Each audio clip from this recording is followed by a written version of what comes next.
Am înțeles ideea.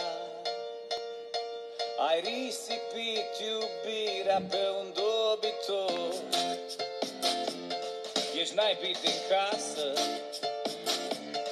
eu asta aștept, iubitor. Ești liberă să cauți fraierul perfect, fără tine e mai bine. Am timp și pentru mine, perfect, nu mă doare piesa asta, o cânt în drum spre mare. Te-am înșelat, mă declar vinovat. Am circumstanțe însă, am vrut și eu să văd cum e să fii bărbat. Te-ai transformat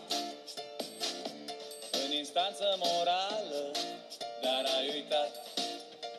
Dansai prin vamă goală și era perfect. Fără tine e mai bine. Am timp și pentru mine, perfect, nu mă doare piesa asta, o cânt în drum spre mare. Ți-aduci aminte când ne-am combinat? Era frumos, era perfect, era adevărat. Pe mese sau sub mese, dar numai împreună. Iubirea și distracția se cam țineau de mână. Apoi te-ai transformat ușor, ușor în profesoară și-am început să am restanțe în fiecare seară. Ziceai ceva de genul, iubirea-i luptă grea, dar o cam luase-și raza, luptai doar pentru mea.